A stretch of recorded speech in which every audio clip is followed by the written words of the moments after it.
Hello, hello, hello, Christmas Flixers. Welcome back to season 4 of Chicks on Christmas Flicks, where we can never have too many Christmas movies. We can only have not enough Christmas movies. I'm KL Brady, and I'm back swinging into my holiday break. Hallelujah. Praise the Lord.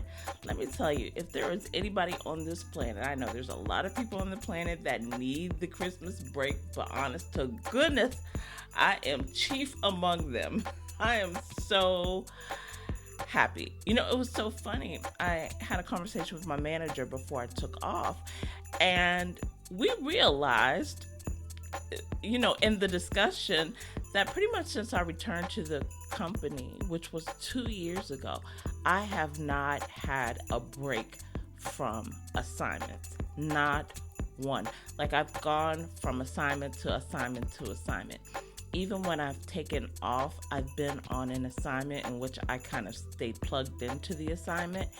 And I think in the summer, when I had planned to take a week off to actually have a vacation, I got sick with the flu. I mean, I was down. When I say down with the flu, I mean down, couldn't get out of bed. It wasn't COVID. I tested, daily, probably like 3 times, and I always tested negative for COVID. So, I tested negative for COVID, let's put it that way. But if it wasn't COVID, I had the flu. It was terrible. So I just never had time off for the past 2. From assignment to assignment, usually balancing multiple assignments at once. And in addition to getting off work and then starting the work, my author work, right? It was insane. So I was really, this is going to be my first break in 2 years where I'm actually taking downtime. And I'm going to try to stay unplugged from work as much as I can. I know I'm a workaholic, so it's kind of tough, but I am really, really going to try. So I'm excited to take time off, one, to have time to really focus on catching up on my Christmas movies, which I have been doing. Oh my goodness, I have a jam-packed show today, yet again, and then the next one is going to be jam-packed. Then after that, I think I'm just going to kind of wind down a little bit, but oh my goodness, so much. I have a lot of catching up to do over the next couple of weeks while I'm out. Catching up on writing, I have the YouTube channel I've got to catch up on, and just a bunch of catching up to do. Catching up with life, catching up with my house, and things I have to do around that. Just so much, you guys. I know you guys can relate. Anyway, so I'm really excited to be doing the show today. Without the pressure, I can actually sit down and just relax and do the show and not be thinking about this work thing that I'm not doing because I'm doing the show. So, which almost never happens. I always get done with my work assignments early, but anyway, it's just my craziness. Anyway, that's all I have to say about that. I'm excited to be here. I'm so happy to be able to sit and be relaxed, almost relaxed, and talk to you guys about Christmas movies. Anyway, so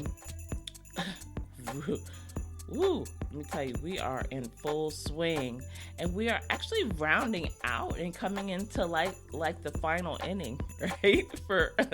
For Christmas movie season. So we had last week, which I'll talk about today, and then next week, this weekend, what I'll talk about, what's coming up this weekend. Lots of good stuff that I'm really looking forward to coming up this weekend. And then next week is really going to be kind of the last week of Christmas movie season, where we get new movies from channels like Hallmark and stuff. I'm not sure about Lifetime. I do believe that Up TV will be showing new movies up until Christmas Day. And normally that's how Lifetime works too, right? Hallmark stops a little early. Lifetime usually stop right up until Christmas Day. You get a new movie, and then they quit right after Christmas Day. Whereas you're gonna still get 24/7 movies from Hallmark up through New Year's Day, I think, and then everybody's back to their regularly scheduled programming. So anyway, last week, I think I talked about Haul Out the Holiday, lots of stuff. A Biltmore Christmas. Why do I keep saying Baltimore, like Baltimore, not Biltmore? You can tell I'm a Marylander. A Biltmore Christmas, Ladies of the 80s, A Divas Christmas, Candy Cane Lane, and Xmas, which kind of came out of nowhere for me. Christmas with a Kiss, My Norwegian Holiday, Letters to Santa, Holiday Road, and so many more. On the slate for me this week's in ratings and reviews, hot or not chip picks, I've got Magic and Mistletoe Match, Christmas on Cherry Lane, A Cowboy Christmas Romance, Yes Chef Christmas, and many more. And I have one Turkey of the Week, and I have one new feature I'm going to have because of movies like Xmas, which I talked about last week, and a movie that I'm going to talk to you about this week.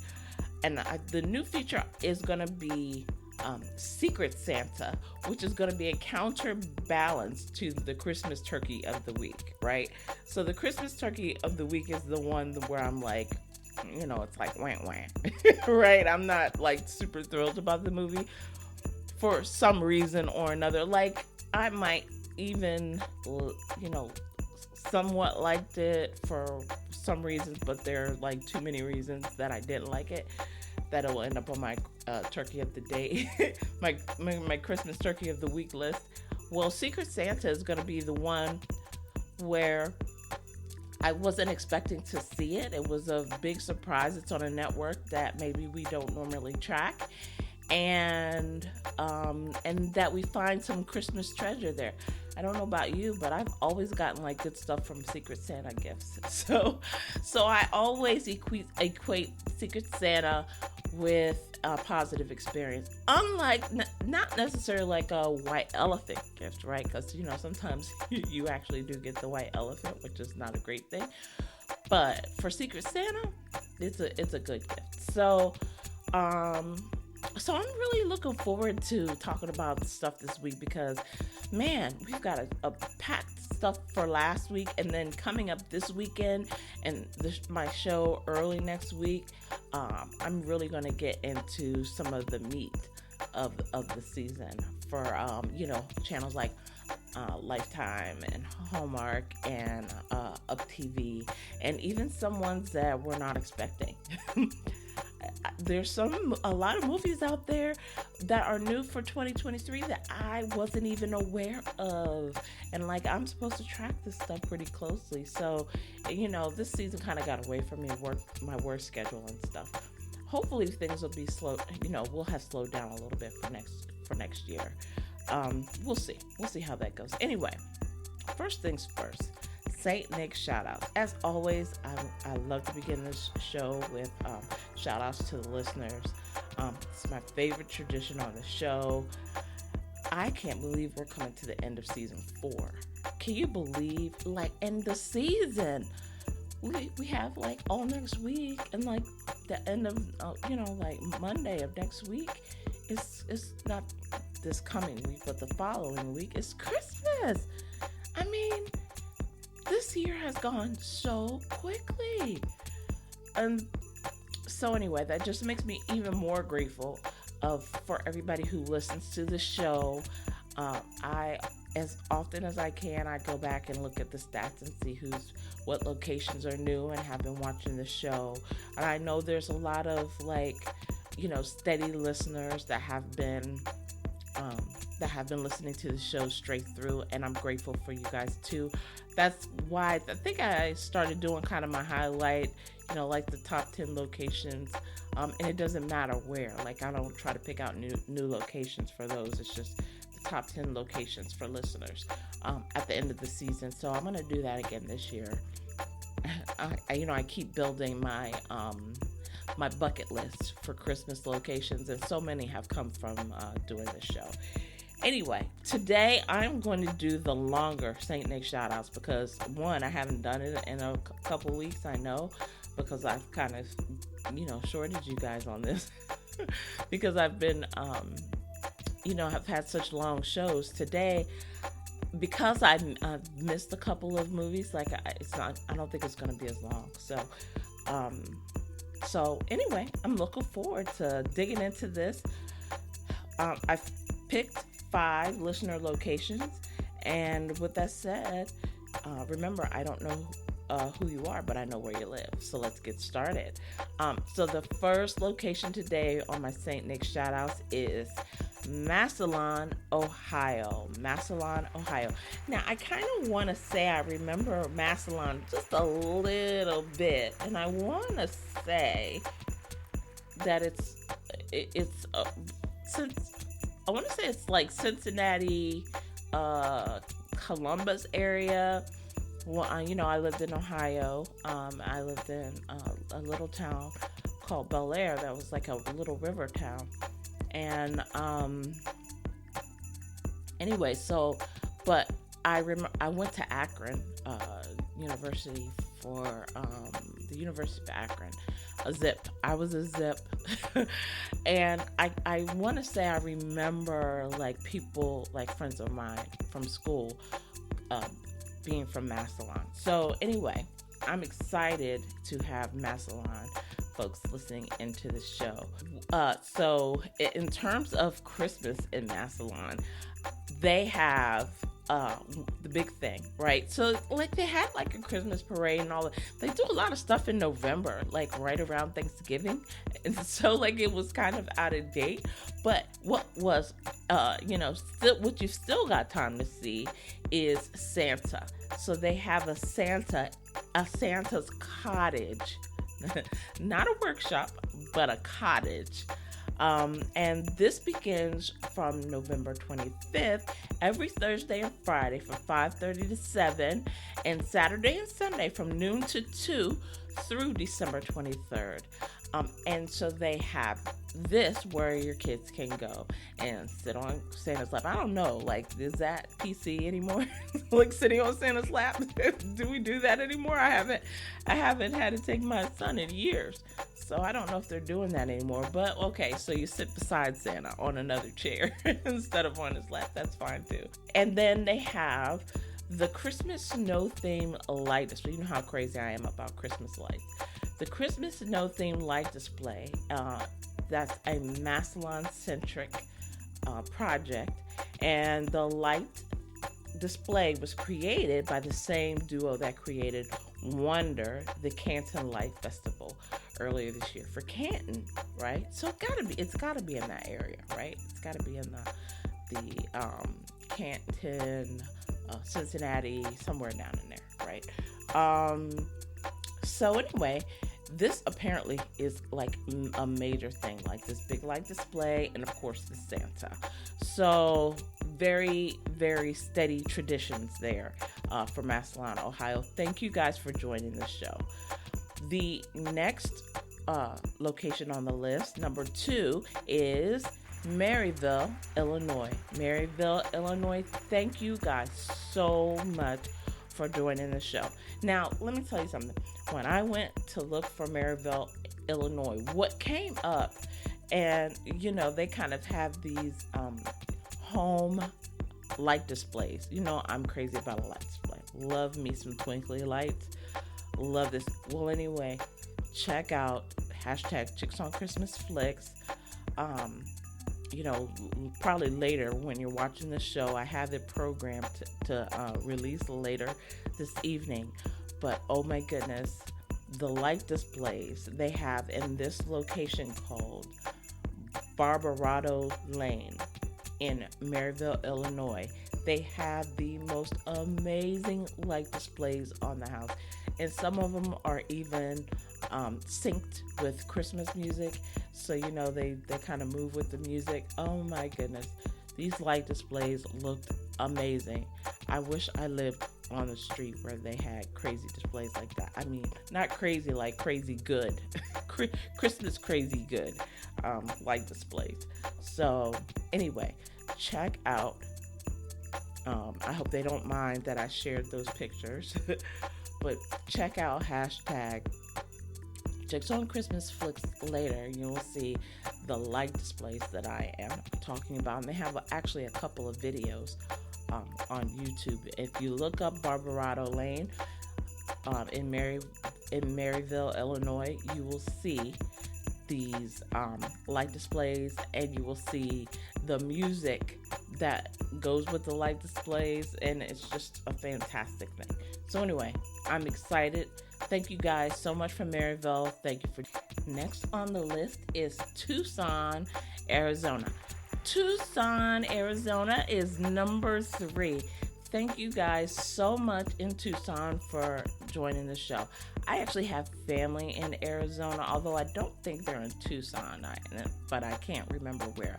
I know I have a cousin that is in the Navy, and he's there, and that he has a kid who has a food truck, which I really wish I could remember because I would certainly promote the food truck, but I can't even remember right now.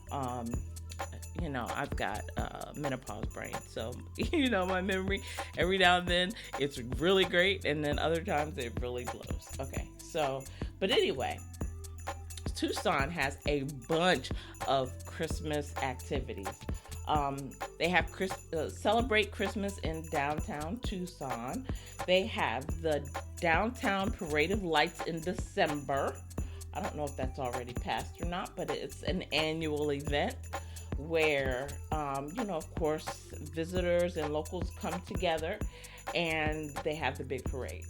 Then they have Hanukkah at downtown Tucson in December. Celebrate Hanukkah at the annual lighting of the Tucson's tallest menorah at El Presidio Park.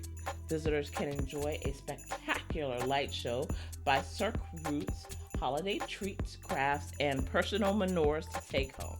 Now, that sounds wonderful. That's one of my bucket list things. I honestly would love to attend a menorah lighting. I don't know if they do anything like that big in DC. They probably do. I've just never gone. Here's the thing. Like, if you live in the DC area, if you live in the city, you will take advantage of things in the city. It's kind of like Manhattan that way. But when you go back out, like if you're in the burbs like I am, like you don't want to go back into the city because there's no place to park. Parking and there's so much construction and parking, it's kind of a nightmare. And so when you go back out to the burbs, you stay there. Well, that's kind of me. Like if something's happening in the city, so much happens in the city. They have so many events and places and things to go to and trees for everything. But if you're in the burbs, and yeah, you kind of hang out in the burbs because you don't want to go to the city because of traffic and parking, and it's kind of a nightmare. But anyway, I digress. Let me get back to Tucson. So Tucson has Tucson Holiday Ice, December through January. You don't have to travel far to get your ice skate on. Outside the Tucson Convention Center, you will find Tucson's outdoor ice rink, typically open from November through January. Exciting. Then they have Tucson's Christmas tree at Jacome Plaza. I hope I said that right. Located in Jacome Plaza, Tucson's Christmas tree is truly a sight to see, adorned with thousands of LED lights and over 1,000 beautiful ornaments. It is the largest Christmas tree in southern Arizona, standing at a towering, I can't say that, 36 feet tall. 36 feet. Yeah, that's kind of short compared to like the Rockefeller tree. I think this year is like 80 feet tall, and I want to say the Capitol tree is like 60 feet in that range or something. I talked about that on another show, but still, that's tall. It's taller than anything I'll ever have. But it's still kind of small compared to like the ginormous trees for the big city stuff like Manhattan, D.C. Then they have the Boys Chorus Christmas tree sale at the Monica in December. The Christmas tree sale, right? So if you want to buy a tree that benefits the Tucson Boys Chorus, go down to the Monica. 100% of the sales benefit the choir. Fresh trees arrive weekly. While you're down there, don't miss the Monica's 12 days of Christmas, where you can enjoy extra nice happy hours from 12 to 6. Hello, that's my kind of happy hour. They have holiday shows. They have holiday light displays. You know I'm all about a light display. Including Zoo Lights holiday light display in December at Reed Zoo Park, and Winter Haven Festival of Lights in December in the Winter Haven neighborhood. So it sounds like they have displays like they have at Barbarato Lane in Maryville, Illinois. So anyway, check out, thank you for joining Tucson, Arizona, and please check out their events if you get a chance. Number 4 on my list today is Ashland, Massachusetts. Thank you for joining the show, Ashland, Massachusetts. So I had to go check out the events happening in and around the Ashland, Massachusetts area. So they have quite a few things going on for Christmas. They have a candlelight Christmas. So anyway, apparently this is the opera concert with Rochelle Shemage doing Christmas classics and seasonal favorites, including excerpts from Messiah, Handel, and Haydn, Nutcracker excerpts from the Boston Ballet, Leroy Anderson's Sleigh Ride, Boston Pops, The Prayer in Concert, Oh Holy Night in Church, White Christmas in the Movies, and Christmas Carol Strollers in the Neighborhood. A carol sing-along rounds out the evening with audience participation. Now that sounds like a whole lot of fun. That is a $30 shindig, but they've got a variety of other Christmas events, including Blue Christmas. No way, Brennan slays them. They have a Christmas Carol live radio play, a Christmas soiree, Let There Be Peace on Earth gospel Christmas concert. Hey, I'm all about the gospel Christmas concert. Christmas in Harvard Square. That's on December 17th. So yeah, that's coming up in a few days. A Christmas toy giveaway. Christmas in Lagos. Now this is a surprise for me. Like, I don't know why. Like, I don't live there. I don't know how the culture, the mix of cultures in the area. But Christmas in Lagos sounds pretty major to me. A Christmas Carol, a wood turn, a Christmas tree, and Christmas in the North End, along with a lot of other events. So there's a lot of stuff in and around Ashland, Massachusetts, which looks to include other areas. So anyway, thank you guys for joining Ashland, Massachusetts. So glad.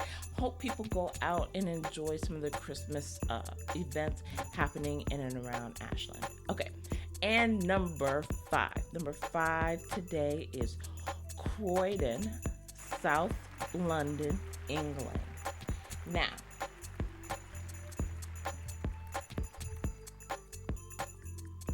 I am so excited to talk about Croydon and South London because I found an article that is 16 events that you should start booking. I'm not going through all 16, but I'm going to hit some of the high notes. So they have Chessington Winter's Tale. And they have this adorable picture of an elf. So celebrate Christmas in the Gruffalo, visit Father Christmas in his magical grotto, and enjoy favorite rides, including the vampire. That sounds like fun. Okay, then number 2, they have Legoland at Christmas, Windsor. Youngsters can wonder at the twinkling lights, snow-dusted pine trees, exciting seasonal festivities, and see the park as they've never seen it before. So that sounds like fun. I know we have a Legoland here in the United States. Snow White at the London Palladium in Soho.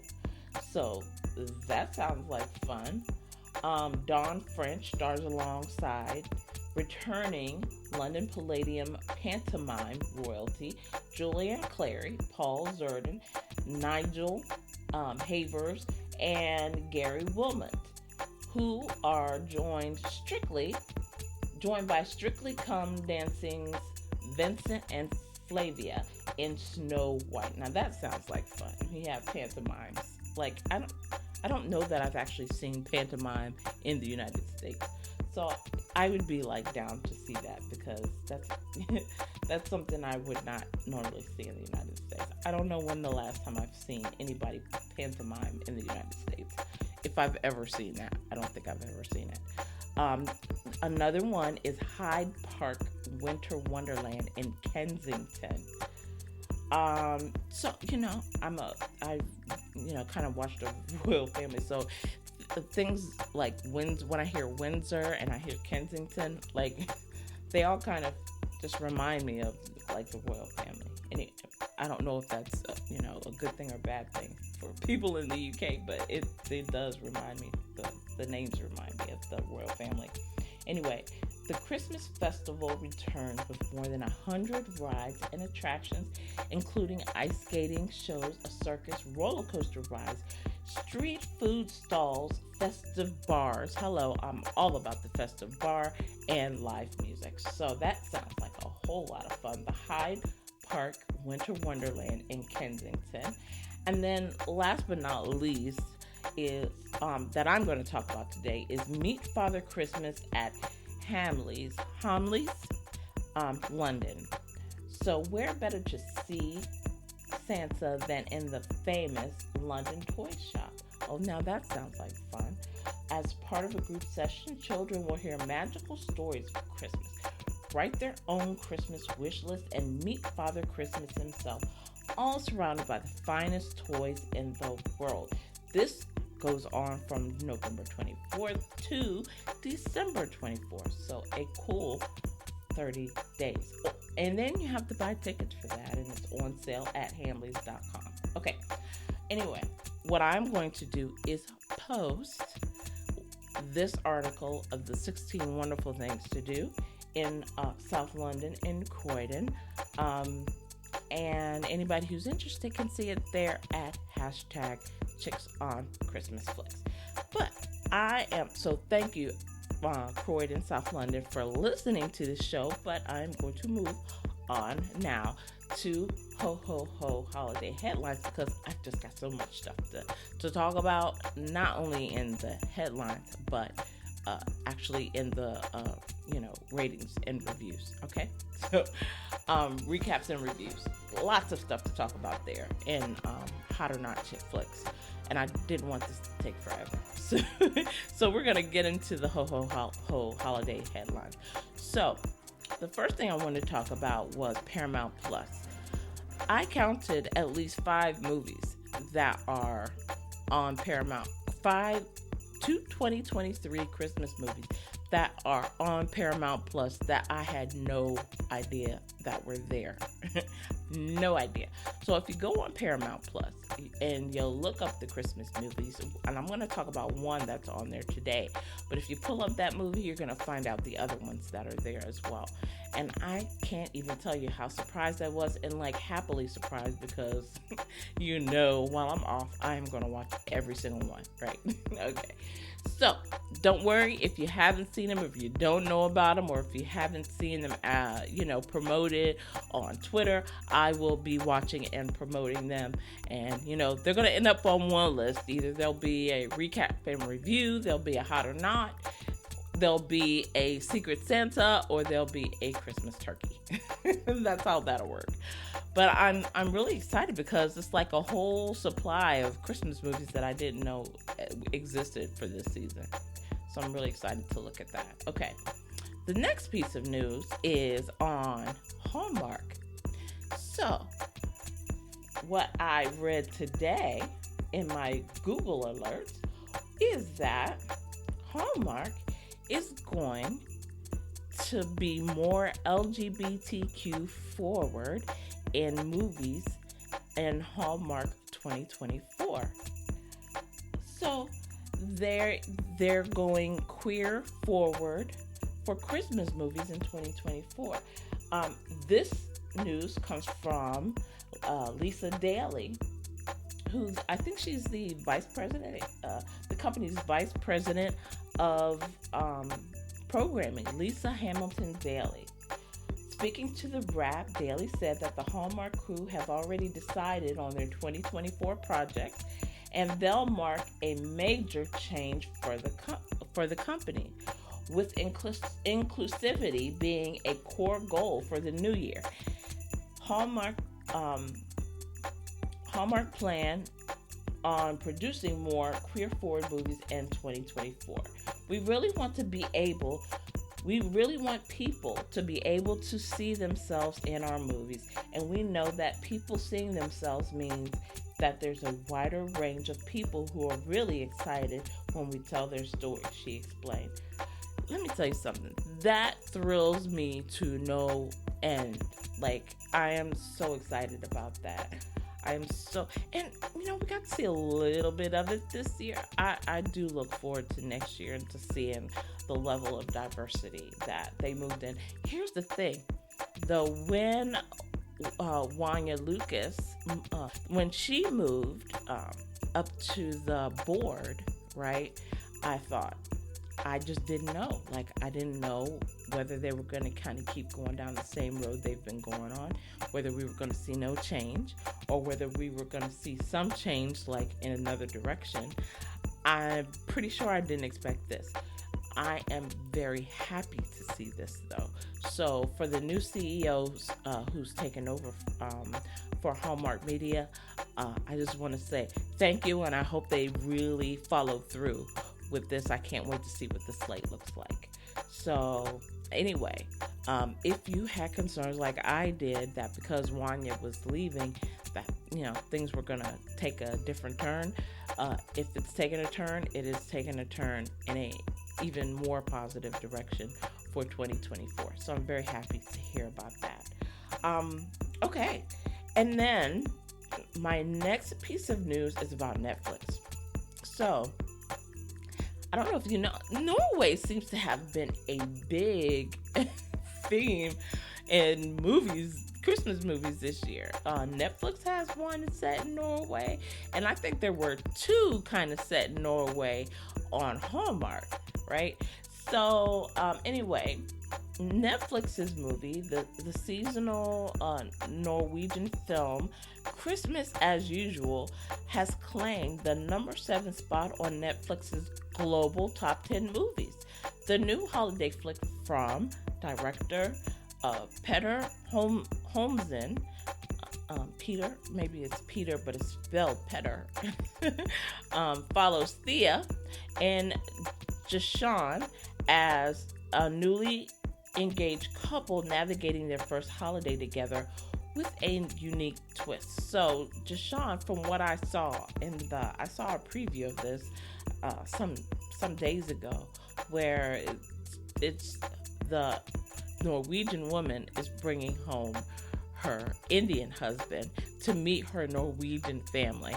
And needless to say, it is a guess who's coming to dinner moment is what I got from that, right? You know that movie when that woman brought Sidney Poitier home and it was like, surprise! So this is what I got from that. I am going to put that on my list of movies to watch. It was not on there, but now that it's in the number 7 slot, it's kind of moved up on my radar. And so I will be checking out Christmas as Usual and then letting you guys know how I feel about it, how I like it. Like I said, it's going to land on one of my lists. I don't know which one. And I've already told you guys about my new Secret Santa feature. So I'm really very excited about that new feature because I had to figure out a new bucket to put stuff in that really kind of highlights some of these fun find movies that I wasn't expecting to find, but I happened to run across. So and that I like. So definitely, I wanted to find another thing to add to the show to kind of highlight those. Okay, so anyway, let's move in to recaps and reviews. So the first movie I want to recap and review is Magic in Mistletoe, and this was on Hallmark. You guys know I do not do spoilers, right? Because I want you to go actually watch the movies, right? So I'm gonna kind of give you just the dry, premise, and I'm gonna tell you how I feel about it, and hopefully that I will just tell you enough, but not too much to make you go watch these movies yourself, because I don't want anybody missing out on a rating because I blabbed the whole plot. I hate doing that. As an author, authors know we don't want people, like, even when you give a review, we don't want you to divulge the plot, because that could ruin the book for somebody. I don't like to ruin movies for people. So anyway, Magic and Mistletoe. It's a Hallmark movie. It starred Paul Campbell, and we love Paul Campbell, and we're used to seeing Paul Campbell with Kimberly Sustad, right? Well, we kind of got a little bit, we kind of got a little view of that, but that's not who he was co-starring with. And it co-starred Lindy Greenwood.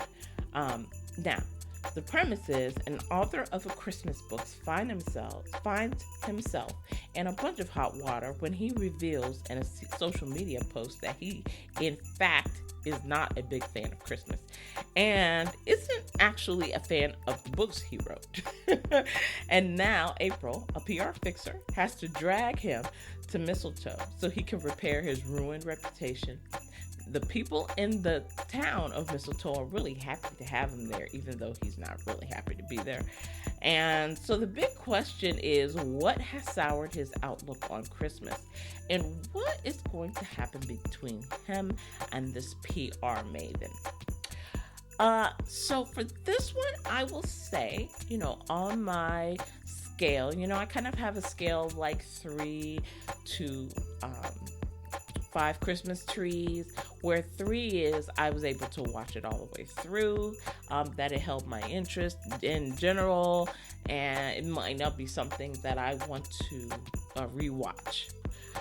Into 5, which is I watched it all the way through. I watched it every time I saw it come on, and I want to rewatch it again and again. It will probably either land up on my DVD, or it will I'll either purchase a DVD or it'll land on my DVR, right? So that's kind of the range, and then everything is kind of a range within that, right? I don't want to rewatch it at all to I want to rewatch it all the time. Is kind of how I judge things, because it's really what happens in my real life, is that I end up loving things so much I watch it over and over again, or I don't ever watch it again. So Magic and Mistletoe for me is about a 3.5 to 4 Christmas trees, which is pretty good, right? Not perfect, but pretty good. If it came on again, I would probably watch it again, but I would not seek it out, and I definitely would not put it on my DVR. So I think what the story was good for me. It was very Christmassy. The scenery was very Christmassy. Like every scene had like a piece of Christmas in it. So you definitely felt that. The story around this guy who writes Christmas books, who's kind of soured on the thing, like I was okay with that, and I think there was a good character arc. What troubled me with that movie is the chemistry between Paul and Lindy. Like, it just didn't. Now, there have been movies where the chemistry has just actually, more than anything, like you were just so like hung up on the chemistry that the rest of the movie didn't matter, because it was like, wow, these guys are burning up the screen together. This was definitely not that, right? so it just kind of suffered a little bit for me. It just kind of fell flat. Now, I would say, like, very early in the movie, like, their antagonistic relationship, the kind of enemies to lover kind of thing. So that they were in the enemy stage. In the enemy stage, it was like, it was very authentic, and I felt it, and I was very connected. But as their story evolved to the point where they were supposed to be attracted to one another, I was just not, it just wasn't ringing true to me. So it wasn't authentic for me.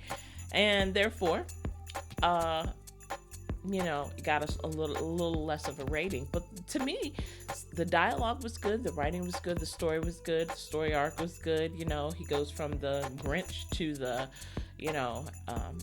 Happy the Elf. So I think we had we had good stuff in there. I think ultimately it was just the chemistry that threw it off. So it was 3.5 to 4 Christmas trees for me, which is not the worst, but it's not the best either. So that's it, Magic and Mistletoe. But I definitely encourage you to at least watch it once. Like I said, it's definitely, they're great actors, right? And so it's definitely worth seeing them act together, just not expecting a lot of chemistry there. All right, the next one on my list is Christmas on Cherry Lane. Christmas on Cherry Lane. I can't even say enough good things about this movie. It was so good. This was, honestly, it's for sure on my top 10 list of favorite movies at the end of the season. 100%. Where it falls on that list is just going to depend on what comes out this weekend, how I like the movies this weekend, and how I like the movies next week. But it's on the list. It's just where it falls on that list. Right now, it's very near the top. This Christmas on Cherry Lane starred Catherine Bell, John Denton, who we know were on The Good Witch together, right? They were married on The Good Witch. Jonathan Bennett is also in the story. So it's a good all-star cast. John Brotherton's on this. I mean, it's just a really great cast, right? First of all, this is a great ensemble cast. So then you have, basically, there's 3 stories in this movie, right? 3 stories to follow. There's a gay couple, a new parent, and an engaged older couple. An older couple that is getting engaged and kind of breaking the news to the woman's kids, Catherine Bell's kids, right? They're all celebrating Christmas on Cherry Lane, all hitting these major milestones in their lives, right? Which is turning everybody's lives upside down and or the lives of their family, right? And so over time, from the beginning of the movie to the end of the movie, what you begin to see is how all these lives are connected through Christmas on Cherry Lane, right? The way these stories are threaded together, it wasn't really a mystery. It didn't really seem like one, but it kind of turned into one. And to see how everybody ties together, all the links that connect all these people, it's just super well written, super well. Let me tell you something. What you can't do is you can't miss any of this movie. Like, if you sit down to watch it, you don't walk away to go make popcorn, don't go pee, don't do anything but sit there and watch the movie, because if you do, you're going to miss something critical. I'm telling you, there is something critical that happens that if you miss it, you will be completely thrown. How do I know this? Because I went to make popcorn and pee, and I missed this really critical part, and I was like really confused. And so, fortunately, I was on Twitter with the Twitter community, as I've told you guys about. So I I was on with the Twitter community who kind of hit me to what was going on, and then I went back and rewatched it, and I was like, oh, now I get it. Um, so here's a tip though. Here's a tip as you watch the movie. Quite a few scenes happen like right outside the front door. Look at the house numbers. That's all I have to say. Let's just say, look at the house numbers. When you see the scenes, watch the house numbers. Okay. Anyway, I can't even say enough how much I love this story. It is so good. This gets a 4.5 Christmas trees, really going up to a 5, right?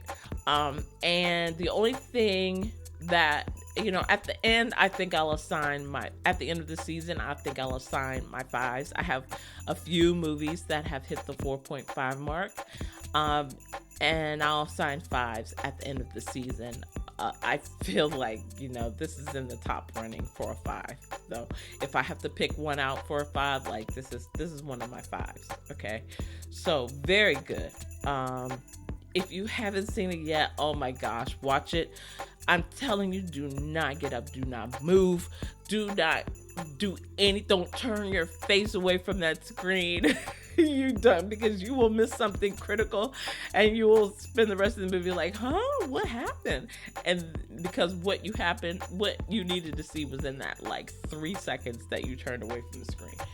So anyway, great movie, great acting, it's super well written, so well threaded together. It's just amazing. It's like one of the most amazing movies I've seen on Hallmark in a while.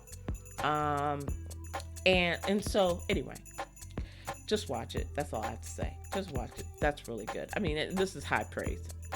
It doesn't get much higher praise than this for me on for Christmas on Cherry Lane. I think the last one I gave this like high praise was like Next Stop Christmas, right? And then before that, it might have been like the 12th Date of Christmas. Like these are my top movies. This is gonna be it on that list, right? All right.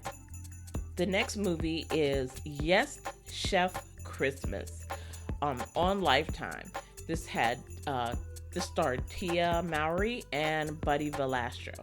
So the premise is a culinary school instructor, Tia, tries to win an annual holiday cook-off with the help from a fiery mentor. Classic enemies to lover. So she tries to win this holiday cook-off because she's had a failure in life that has shaken her confidence about her cooking, and so she gets into this cooking contest, not one that she's tried to enter, but that somebody's kind of recommended her for, and so she gets in this cooking competition. And she gets this mentor who is straight enemies at first. Like, there is no question they do not like each other at all. And so to see this tension in their relationship, is so you know how the arc has to go, right? So it's not terribly like, it's predictable, right? Because if you start on this arc, of this mean arc, then the arc you go to, if you're start enemies, is that you go to lovers, right? I mean, that's just kind of the way it goes. So it's not like really a mystery about how the story arc is going to go. However, what I will say is they put something in the middle towards the end of this, that really is a twist on this story. I did not see it coming. Not that way. Absolutely not that way. Is it something that came so far out left field that it kind of turned you off of the story? And I will say no. I will say, but it did give a very serious, element to what really started out as a rom-com, really kind of turned into a rom-drama. You know what I mean?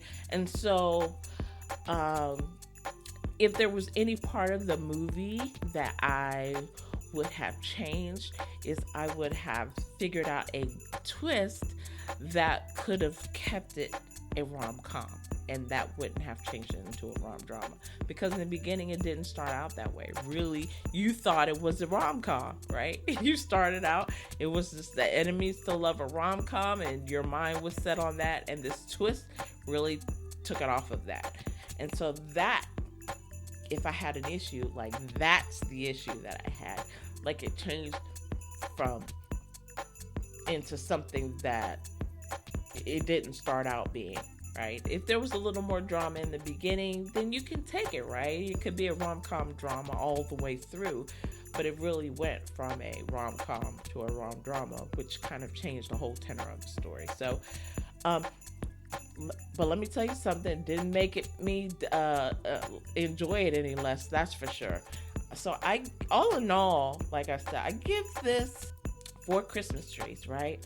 To me, this one, first of all, it made me laugh out loud. Like, if that does not happen that much. Laugh out loud. So it was a very good joke in there that made me laugh out loud. And then these actors had actual chemistry. Like, Tia and this guy had actual chemistry. So that, and it was a little palpable. So you could kind of feel that chemistry. And it makes a difference when there's chemistry. It really does make a difference, which is why Magic and Mistletoe didn't quite work for me. But yes, Chef did. So there was definite chemistry there. And like I said, big old twist. But it might throw some people off. It kind of threw me off a little bit. So all in all, I would give this a solid 4 Christmas trees. Definitely something. It's definitely something. Not something necessarily that I'm going to run to relook at, right? But what I will do, if I'm on Lifetime and this comes on, like, I'm not changing the channel. For sure. That's not going to happen. Okay? So, yes, Chef Christmas, 4 Christmas trees for me. A Cowboy Christmas Romance. This is the big one, right? This is the big one. I was really looking forward to this one. This was A Cowboy Christmas Romance with Jana Kramer, Adam Sen. And it was written by Sarah, the one from Christmas in Vienna. I cannot remember her last name right now. It's killing me. But you guys know what's going on. So anyway, but this was kind of billed as the first Christmas movie with like a true sex scene in it, like sexy grown-up love kind of a movie.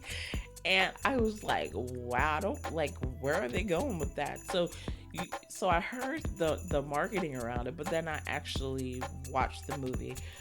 So what I will say is, so basically this is, another one of those kind of big bad developer goes to buy up a family ranch.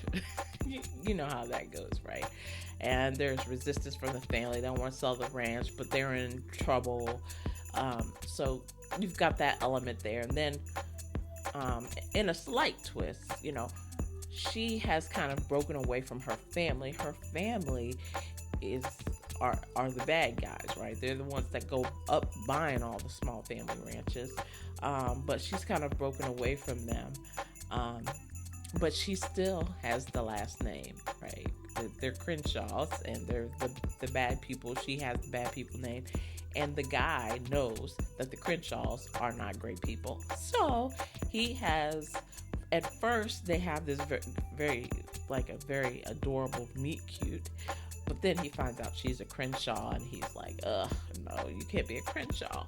So anyway, the movie goes on from there. I don't want it, like I said, I'm not going to give away, but needless to say, there's a lot of tension in this because of her family, what she's attached to, and then this connection that she's starting to build with him and his family. So, okay, let's get down to it. The hanky-panky scene, right? So we're all ready for the hot loving, the hot loving scene. Let me just tell you something. A little overblown, right? yes, there was a scene there that is not typical for Christmas movies. A little more uh, bare chest than we're normally used to seeing. And let me tell you, that's a hot chest. um, and a little more kissy kissy, that kind of thing going on. To actually find them laying together, not in a bed per se, but you guys probably saw the commercials, right? Yeah, they were in a barn. But honestly, the scene, there's no nudity, there's nothing untoward, there's nothing tasteless. It was just, a little more intimacy than we're used to seeing in a Christmas movie, but nothing that would make it not be an enjoyable Christmas romance, right? So now, let so that's it for the romance. So let me talk about the movie and how I felt about the movie. Even though it was a trope that I am very familiar with, even though it kind of started out with this, the big bad developer thing that we've seen like a gazillion times, I still really like this movie a lot. I would actually set a reminder to go watch that movie again. It was that good. The acting was really, really good in it. It was good tension, good storyline, good story arcs for the characters to go from A to B and figure out the mystery of how things ended up so bad, like on both sides, right?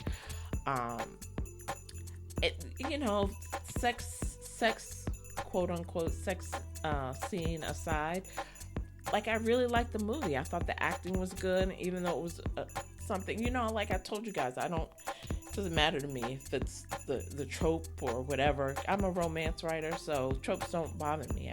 Tropes are comfort for me, right? Because I know, I know tropes, so it doesn't bother me at all. I just want to see really good acting, a really good story, really good tension, and all that. All that was in this movie. It was really, really much, much better than I actually gave it credit for being.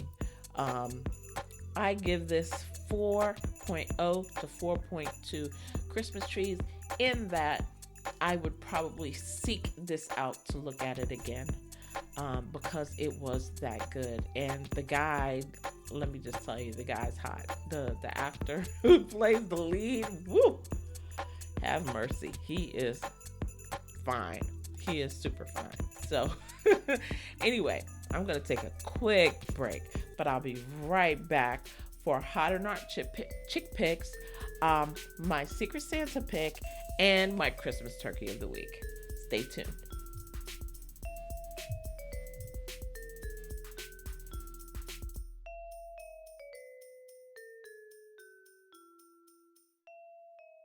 Now available for pre-order, are you looking for the perfect romantic comedy to help you find your calling and renew your faith in Christmas magic this holiday season? Look no further than The Nick Before Christmas, a heartwarming story about one woman's journey to her second act and back to her first love. Nikki Wright is ready to celebrate the big 5-0 for Christmas in July, but a hot flash leads her to a sobering realization. Her life has hit rock bottom.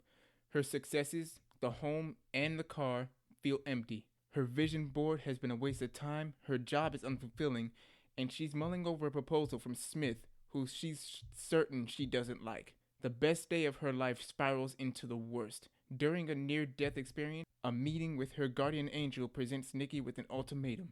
Either go to heaven or return to Earth and find her second act by Christmas Eve. If she doesn't succeed, her future's bleak. Her life will be filled with days no better than the worst. With only a few months to make her dreams come true, can Nikki achieve her second act and rekindle an old flame with Jordan to have the Christmas of her dreams? The Nick Before Christmas delivers unforgettable moments of self-discovery and romance. It's an enchanting story of love, hope, and faith that will fill your heart with joy this Christmas season.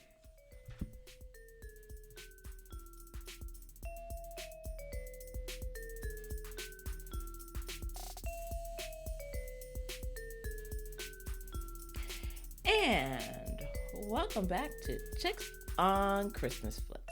In the previous segment, I gave you recaps and reviews for Magic and Mistletoe, Christmas on Cherry Lane, Yes, Chef Christmas on Lifetime, and A Cowboy Christmas Romance on Lifetime.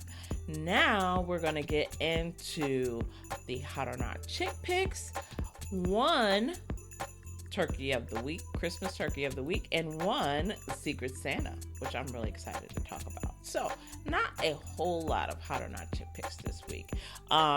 So, the first Hot or Not Chick Pick is on Lifetime. It's Mistletoe Match, a fake date. It's really a fake date movie. Kind of starts out fake date-ish. It kind of moves into something else, but it starts out fake date-ish.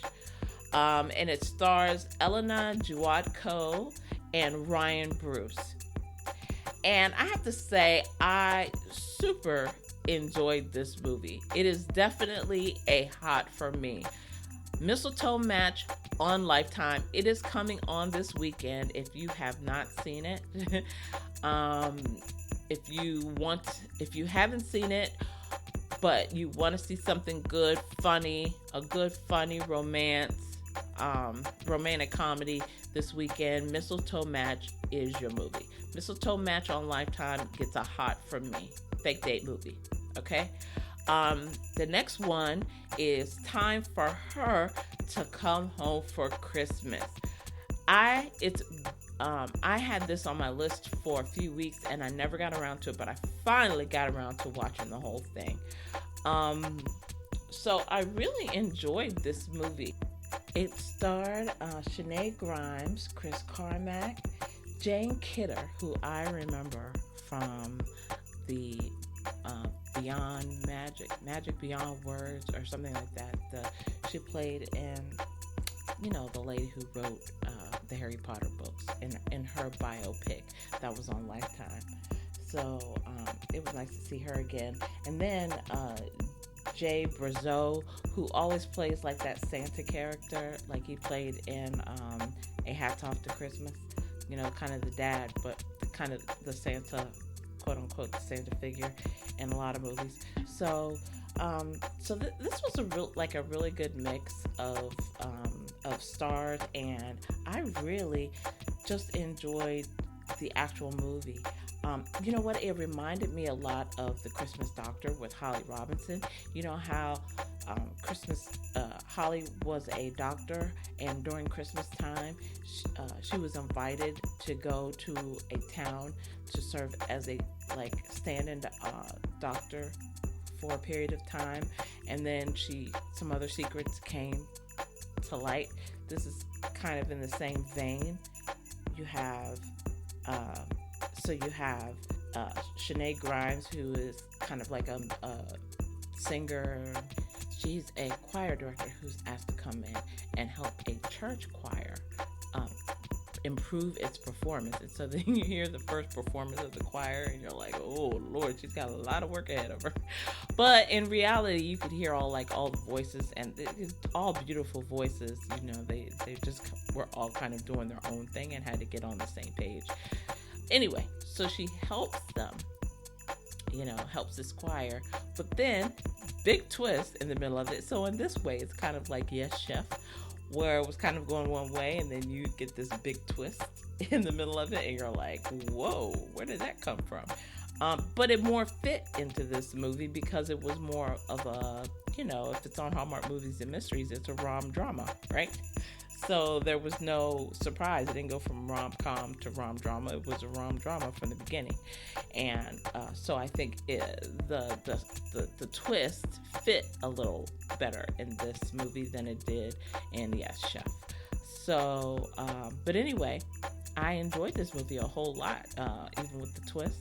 It was a hot for me. Definitely something that I recommend you watch at least once. It'll probably be something that I'll watch if it comes on again. I'm just not big with the drama piece of it, right? Especially things that are kind of triggering because of emotionally, right? But this is something I'll probably watch again. All right.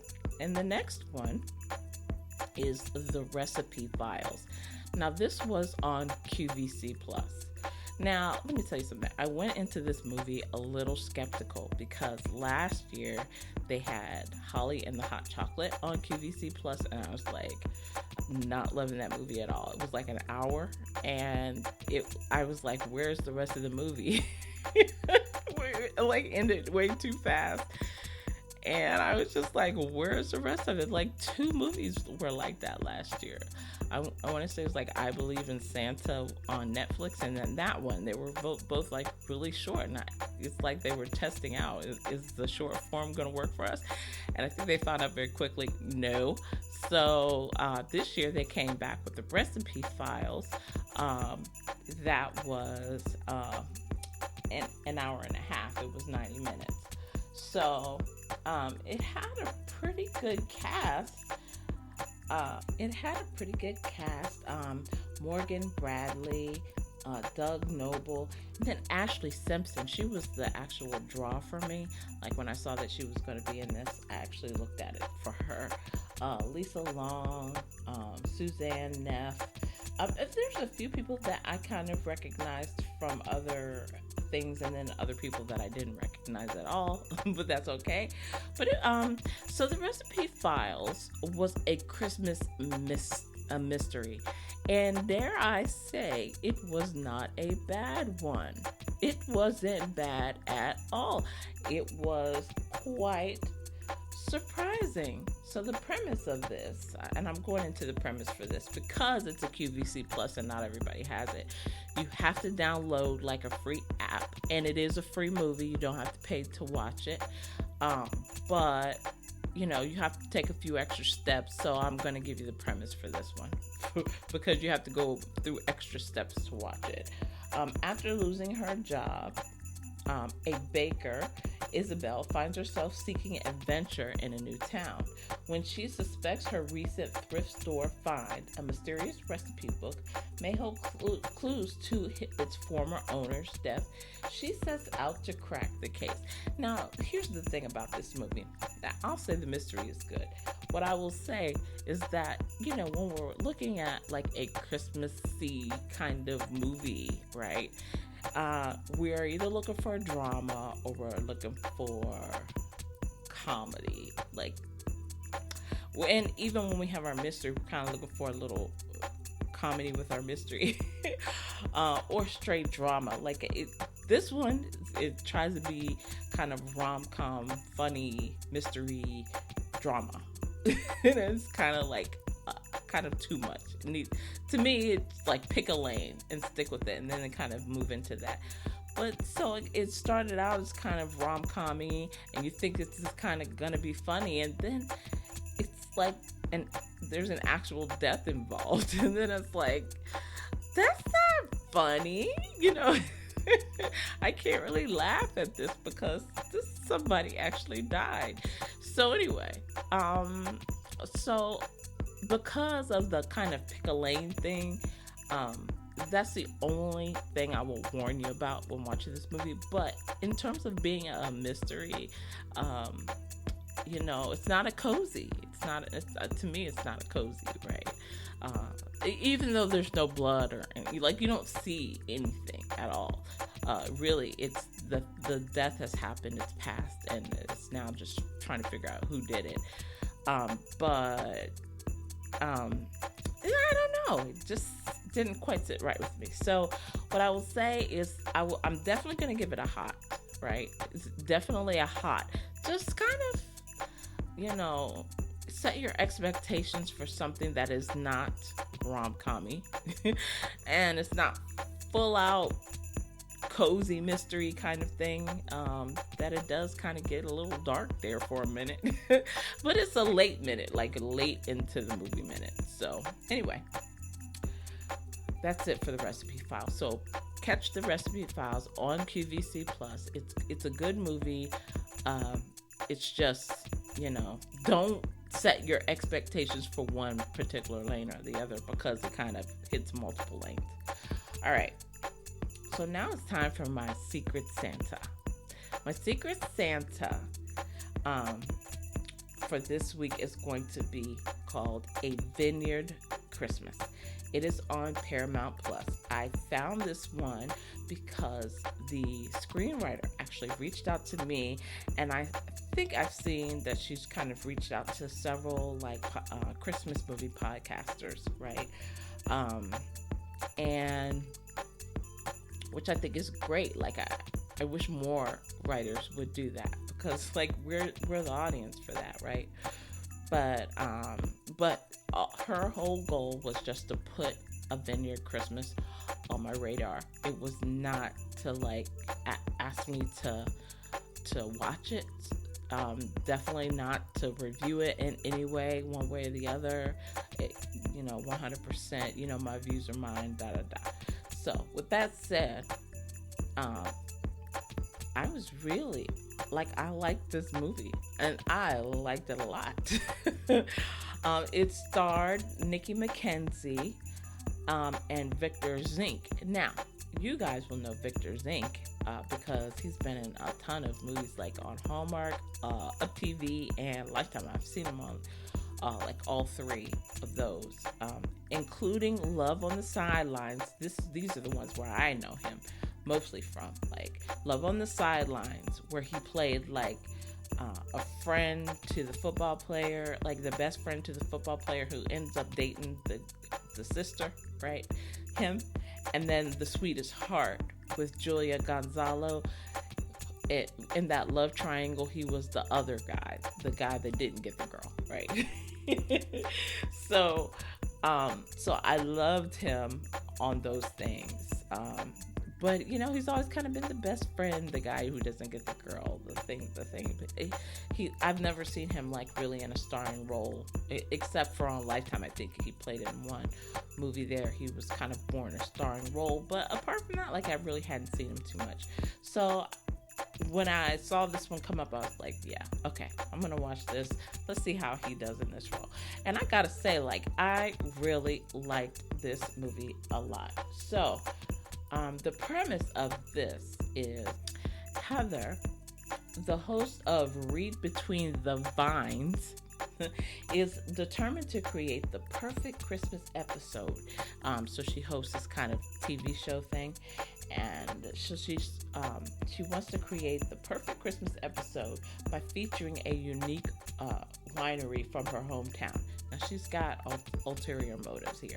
She wants to go back to her hometown because she's promised her family that she will go back and visit, and she hasn't been there in like a few years. But this unique winery that she wants, like the family has packed up and moved to Florida, and so that winery is gone. But thank goodness there's a new owner. But of course, she and the new owner are like oil and water. So this is very much an enemies to lover kind of thing. The only thing standing in her way, of course, of having this perfect Christmas episode is the new owner, who is Rudy. His name is Rudolph. There's a very, very cute joke in there that she says. When I think of it, it makes me laugh. There were a few laugh out loud moments of this movie throughout. But this scene where she finds out his name is Rudy, and this is Victor Zink, so he's like hot, tall, gorgeous guy, but he's stubborn, and obviously he's going through some issues with the winery. And so here she comes in, Happy the Elf, talking to the Grinch about trying to make this perfect Christmas episode, and things go how they go. So we know kind of how the story arc kind of goes in the story. Of course, we don't know all the ins and outs of how things are going to go, but it's those ins and outs that really make this story wonderful, right? It is. You can definitely see the story arc. You can see the change in both characters.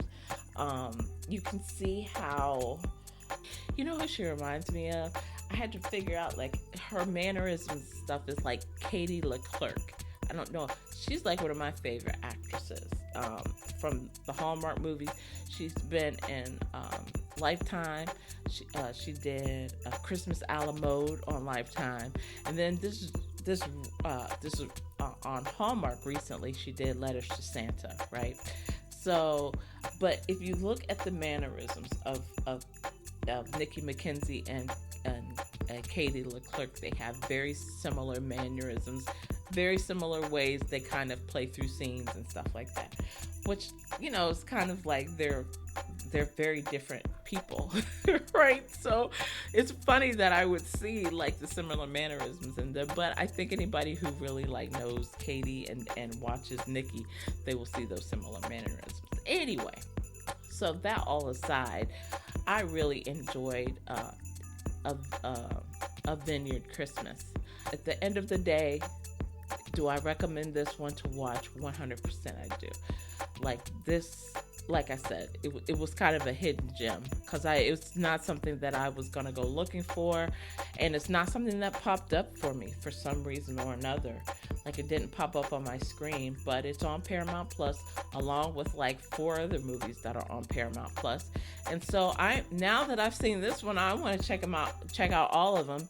I hope they don't let me down. I hope they hold the same standard that this one did.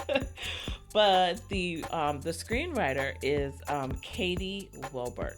So if you want to, you know, follow her on Twitter or Instagram and check out the movie and just, you know, let her know how you felt about it. But me is definitely one that I like, and I will make the effort to actually go watch this again. Like, it's a good one.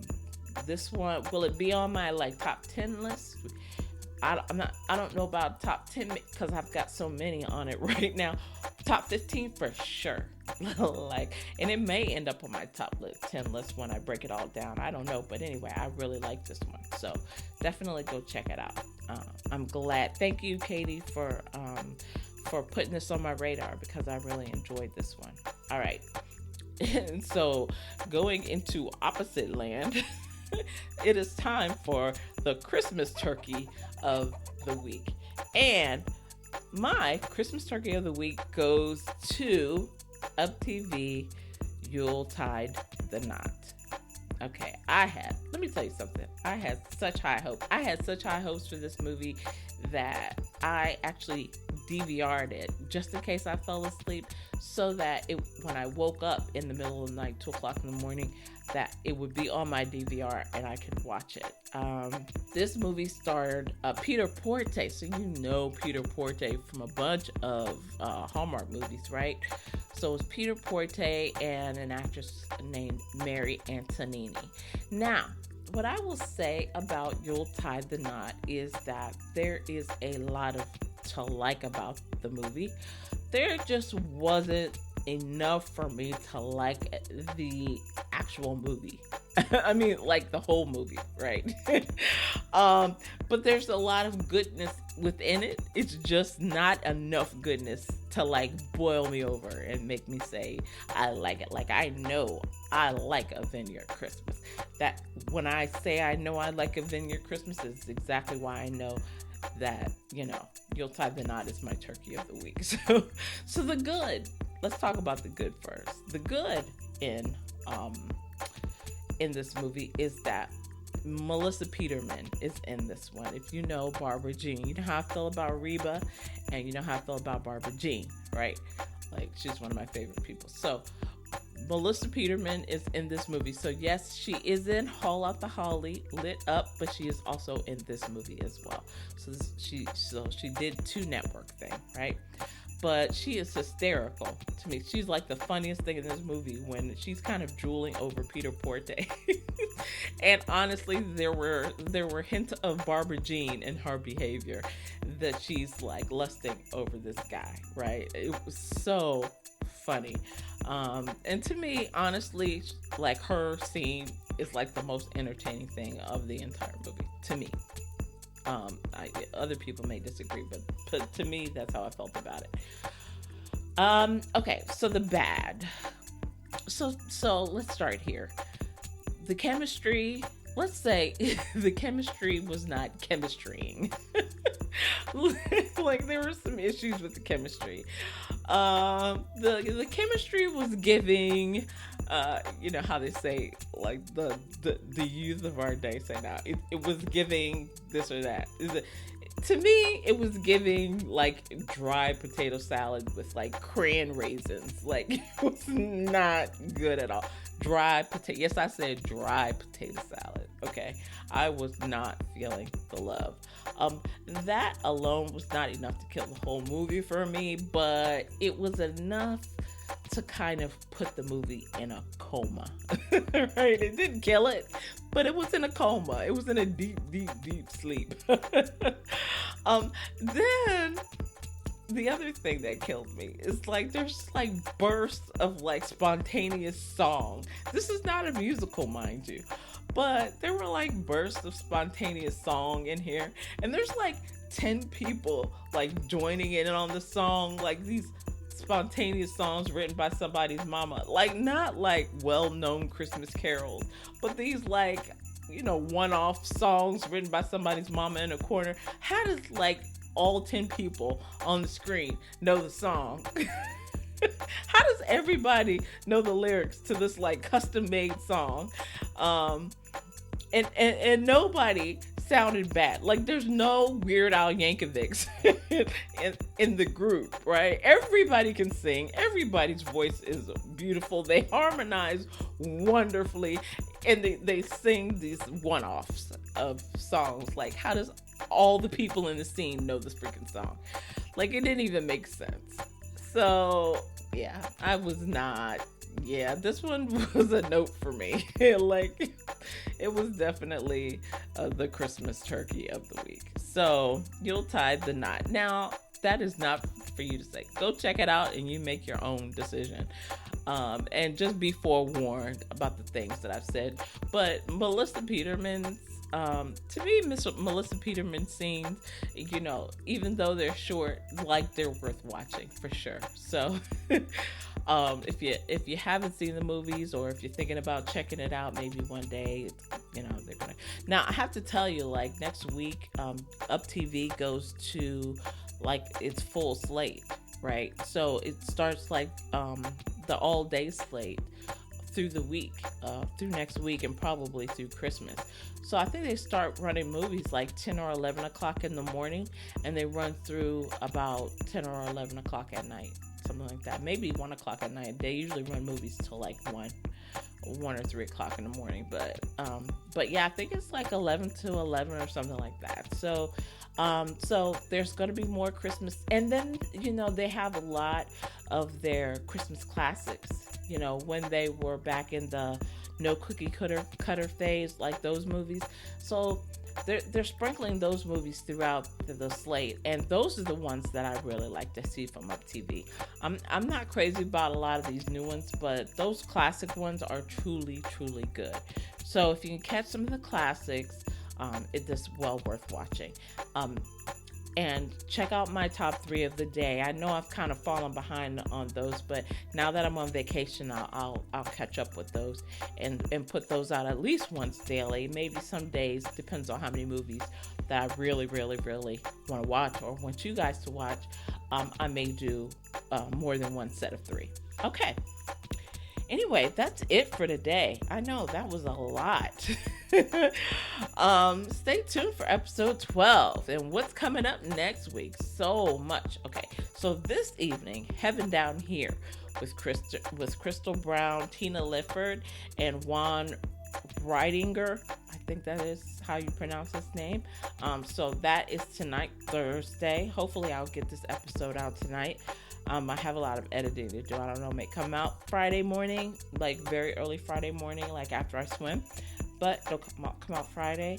The next is The Secret Gift of Christmas with Megan Ory from Chesapeake Shores and Christopher Russell from Any Manner of Hallmark Movie, you guys know.